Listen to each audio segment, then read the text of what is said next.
like Star Wars. Like, a lot. But I can admit there were only 3 good things in the Phantom Menace. Double-bladed lightsabers, Liam Neeson backhanding a and pod racing. Luckily, LucasArts picked up on this as well, which is why we've got Star Wars Episode 1 Racer. Time might not have been kind to Jar Jar Binks and the Super Friends, but can the same be said of this game? Let's find out. First of all, graphically, it's not bad, certainly in comparison to other N64 games of the time.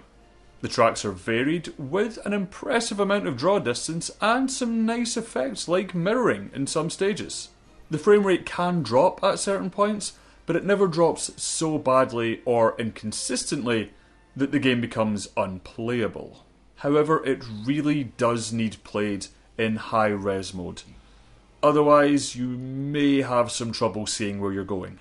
Weirdly, this is one of the few racing games I like to play in the first-person point of view, as it really brings the thrills of pod racing home. The thing about pod racing, it's not racing in the sense of Ridge Racer or Gran Turismo, where you're looking for picture-perfect driving lines and epic drifts. Looking back, it's rough and aggressive. It's more like Road Rash or even Mario Kart.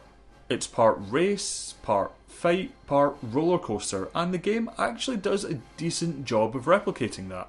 The tracks in particular are designed with a great mix of narrow passages for split-second turns and wide plains for huge, epic sweeping passes. And while the N64's analog dead zone does make it a little easy to crash off walls, it kinda makes sense. The experience isn't perfect though. For the first 4 or so races, if you can get a good head of steam into first, races can be a little bit lonely. Get to race 5, however, and the difficulty spikes dramatically. All those ship upgrades you've been ignoring? Yeah, suddenly they become very, very important. It's at this point that the races become challenging, and the whole thing starts to resemble the pod racing scenes from the film. Races are a constant fight to the finish, meaning you cannot relax for 1 second. With that all said, the question remains, is it still any good? Actually, yeah, I had a lot of fun playing this.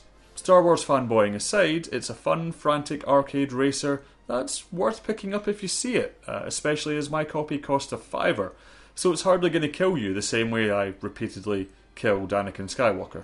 That said, I played the N64 version. The Dreamcast version, that'll set you back. Also, as a side note, pod racing is something I wouldn't object to seeing in the new films. We can always dream. Thanks to David Keddy for suggesting Star Wars Episode 1 Racer. If you've got a childhood favourite you want me to take a look at, let me know in the comments below or find me on Twitter at EL_Pinata. Bye for now.